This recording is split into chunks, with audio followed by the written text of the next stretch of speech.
Chapter 14. Norbert the Norwegian Reedback. Coral, however, must have been braver than they thought. In the weeks that followed, he did seem to be getting paler and thinner, but it didn't look as though he'd cracked yet.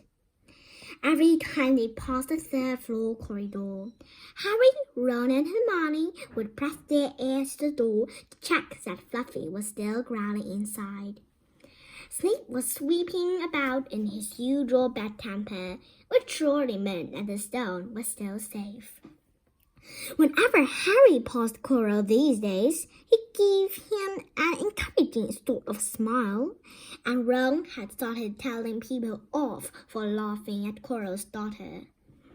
Hermione, however, had more on her mind than the Sorcerer's Stone. She had started drawing up revision timetables and color-coding all her notes. Harry and Ron wouldn't have minded, but she kept nagging them to do the same. Hermione, the exams are ages away. 10 weeks, Hermione snapped. That's not ages, that's like a second to Nicholas Flamel. But we're not 600 years old, Ron reminded her. Anyway, what are you revising for? You already know it all. What am I revising for? Are you mad? You realize we need to pass these exams to get into the second year? They're very important. I should have started studying a month ago. I don't know what's got into me. Unfortunately, the teachers seem to be thinking along the same lines as Hermione. They piled so much homework on them that the Easter holidays weren't nearly as much fun as the Christmas ones. It was hard to relax with Hermione next to you, reciting the 12 uses of Dragon's Blood or practicing wand movements. Moaning and yawning, Harry and Ron spent most of their free times in the library with her, trying to get through all the extra work. I'll never remember this, Ron burst out one afternoon, throwing down his quill and looking lonely out of the library window.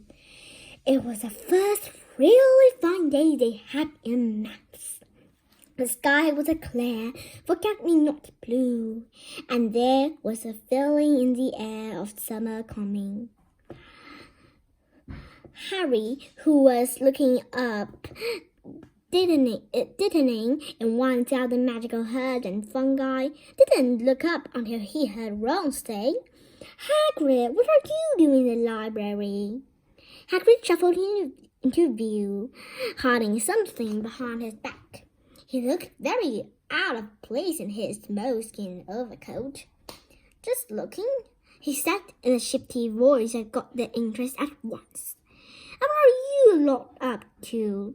He looked suddenly suspicious. You're not still looking for Nicholas Flamel, are you?" "Oh, we found who he is ages ago," said Ron impressively, "and we know what that dog's guarding. It's a sorceress." "Shh!"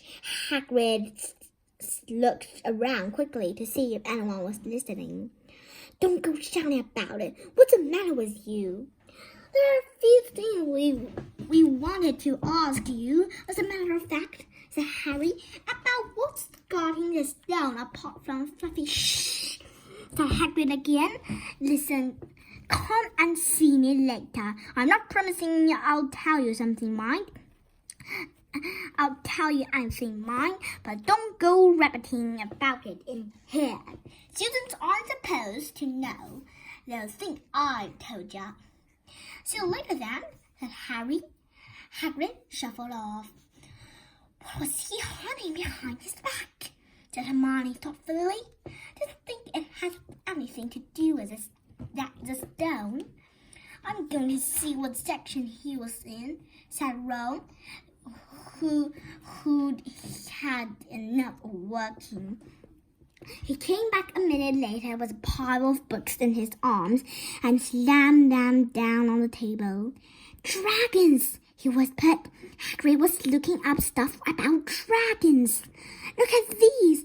dragon species of Great Britain and Ireland, from Egg to Inferno, a dragon keeper's guide. Hagrid always wanted a dragon. He told me so the first time I ever met him, said Harry. But it's against our laws, said Ron. Dragon breeding was outlawed by the Warlocks Convention of 1709. Everyone knows that. It's hard to stop muggles noticing us if we are keeping dragons in the back garden. Anyway, you can't tame dragons. It's dangerous. You should see the burns Charlie's got of wild ones in Romania. But there aren't wild dragons in Britain, said Harry. Of course there are, said Ron. Common Welsh green and Hebridean blacks. The Ministry of Magic has a job hushing them up, I can tell you. Our lot had to keep putting spells on muggles who spotted them to make them forget. So what on earth's Hagrid up to? Said Hermione when they knocked on the door of the gamekeeper's hut an hour later. They were surprised to see that all the curtains were closed. Hagrid called, "Who is it?" before he let them in, and then shut the door quickly behind them. It was definitely not hot inside, even though it was such a warm day. There was a blazing fire in the grate. Hagrid made them tea and offered them stowed sandwiches, which they refused. "So you wanted to ask me something?" "Yes," said Harry. There was no point beating about the bush.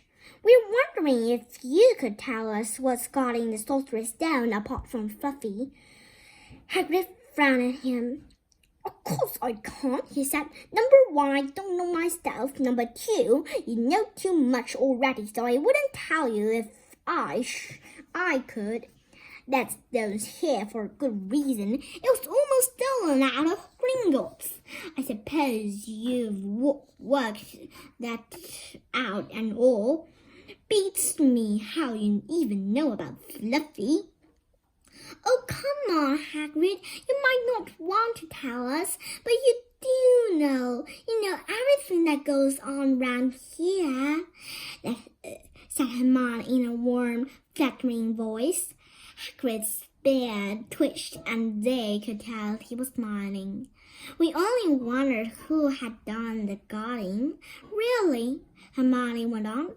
"We wondered who Dumbledore had trusted enough to help him, apart from you." Hagrid's chest swelled at those last words. Harry and Ron beamed at Hermione. "Well, I don't suppose it could hurt to tell you that. Let's see. He borrowed Fluffy. He borrowed Fluffy from me. Then some of the teachers did enchantments. Professor Sprout, Professor Flitwick, Professor McGonagall. He'd take them off on his fingers. Professor Quirrell and Dumbledore himself did something, of course. Yeah, I forgot of someone. Oh yeah, Professor Snape." "Snape? Yeah, you're not still on about that, are you? Look, Snape helped protect the stone. He's not about to steal it." Harry knew Ron and Hermione were thinking the same as he was. If Snape had been in on protecting the stone, it must have been easy to find out how the other teachers had guarded it. He probably knew everything, except, it seemed, Quirrell's spell and how to get past Fluffy.